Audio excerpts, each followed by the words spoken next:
Hello. So here we are. We're going to walk through the next steps of the water kefir making. Thank you for joining. If you saw the part one of this, you know how I started in. The grains that I'm using this time for this first test are this brand right here. It is Cultures for Health. I got it at a grocery store. It was $19.99. It was more than I told y'all last time. I didn't realize it was that much, but it was. So now we know. I think that was too much to pay. Online, they're a lot cheaper than that, even the really good ones. So, and I will say it's not working super great yet, but I think there's a temperature issue here. So let's talk through what the temperature issue probably is. So what we did have luck with, this is just an old bottle that I'm using. You can see this is a turmeric. It's orange because it's turmeric. I just opened it to just see. That's one that's been sitting since I talked to you last. That was 2 weeks ago. And I've also got one brewing in here that's not turmeric, that if I shake it up a little bit, might do a little something. Yeah, you can see kind of some of the bits that are in there. So it's coming along, but you can see it's very hot in my dehydrator. I've been checking the temps in my dehydrator today. I have it at the lowest setting. The lowest setting right now in an Excalibur dehydrator that you can get is 105. It used to be quite a bit lower, but now it's 105. So it is too hot for kombucha. I know because I tried putting my kombucha in there for a few hours about a month ago, and it did for sure kill it. I had it sit on the after when it looked like maybe I had killed it. I had it sit around for a couple of weeks to see if it would revive. It did not. It's fine. It's not. It didn't go bad, but I did sort of have to. I just put it into one of my into my kombucha starter mixture, which is fine because it'll just kind of pickle it. So. But this is what we've got. You can see my grains in here, but they're still kind of looking like a little peaked. They did grow some when I did the first round of things, and they did produce some fizz. So I just opened these. They came a lot of fizz came out of these. I actually had them together in a single bottle, but now I'm putting them in here. And I'm going to keep them kind of warming up. But you can see this is kind of off the charts. It's going all the way to here. This is just my refrigerator thermometer. So I don't even know what that is because it's just the end of the temperature, which doesn't help because I don't want my stuff to get too hot. So what I'm going to do now is this is what I've been straining off of my grain starter this 2 weeks, and you can see it made quite a bit. This is a gallon jar, so it's it's about a gallon minus 3 cups kind of thing, a little over 3 quarts. But when I'm tasting this now, when I first tasted it, every so often it was getting a little sour to it, so that's a good direction because that means the critters are eating the stuff. And then I would put it in here from here, kind of strain this off and start again, just add some more water and a little sugar to it. This is no longer tasting sour. It's not souring anymore, I don't think. It may just be because I added a little more sugar to this last round. But if I shake this up a little bit, I'm going to see if you can see any of the bits, because it does have bits in it, which is good. I don't know if you can see that or not. There are bits in it. There's stuff happening down here. So that's good. And you don't see any mold on it. There's nothing wrong with it, which means it must have fermented somewhat, because otherwise you would be looking at just sugar water that's fermenting or molding. So the fact that it's not molding means that there's something good going on, but it's really slow. The temperature in here I've been monitoring today has been right about 60, even over here before I turn the dehydrator on. And so that's when I started to turn the dehydrator on. I also checked it. I'll show you over here, up there, and it got to 62, and that's like above the oven and everything. And Now, granted, the oven hasn't been on, the stove hasn't been on, but I just thought maybe being higher up would be helpful. So if I were using the oven every day, the oven does heat sort of the whole world up in my house.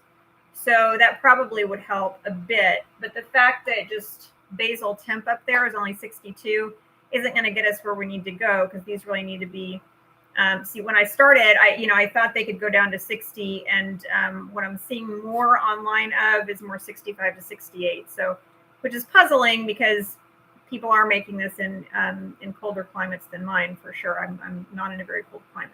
So, but I am going to see about maybe keeping the dehydrator on more, if that's going to help. But I know I can't put it in there because it's at least 90 degrees in there, even with it open. So that could be too much. I did read something that indicated that kefir grains can go up to 130. So if this does nothing, I may put them in there just because it's sort of a last ditch effort. But you'll notice this is darker than this.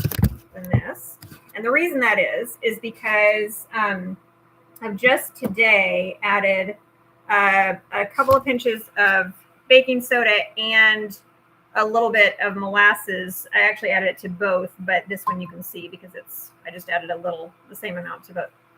So we'll see if that revives it. I can say I looked further into the agave comment that somebody left at the last one. And so I want to clarify for those who are, used to kind of, there's diet sugars and there's like regular sugars. That is true. Stevia, erythritol, sugars like that are, they're non-caloric. And so, and what we're trying to do is feed somebody, right? Like you can't feed somebody with no calories. And so, but the grains have to be fed. And so, yes, stevia, erythritol, things like that are not going to help us there. However, agave is a different creature. Agave is very caloric. Like honey, it's sweeter than cane sugar, kind of pound for pound. So, but I did look further into that because I haven't experienced that problem. These, I can't even tell you how much fizz came out of here. So much fizz. And of course, I was just kind of trying it. I know you should, chill it before you open things, but I was just trying it because everything else was, seemed to be fermenting so slowly. So I just wanted to check.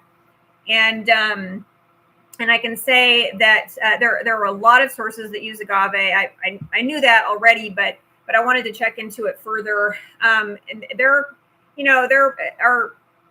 This is just like with kombucha. There are people who say you have to keep it dark or it won't ferment. You have to keep it in the light or it won't ferment. You have to use just this kind of sugar or just that kind of sugar. I just haven't found those barriers to be true myself. I don't use chlorinated water. I don't use fluoridated water.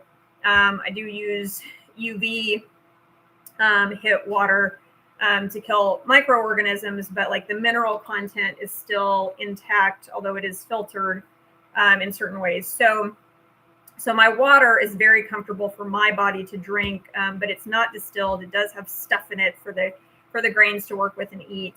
And I know that these grains come from cactus, and agave comes from cactus. Now, it can be said too that, just like kombucha seems to amplify the qualities, the nutritional qualities of whatever it ferments with, I suspect that that's probably going to end up true for the water as well. And in case that happens, I want to make sure that I'm using raw sugars whenever I can, because although I'm not going to get the sugar part, I am going to get the amplification part. So what the quality of anything that you're using in anything that you're making is going to make a chemical difference in the types of reactions that you can expect. I know, cooking with all organic things now, when in cooking school, I didn't do that. Things operate very differently. I mean, this is a great example. This vinegar, this is a raw vinegar.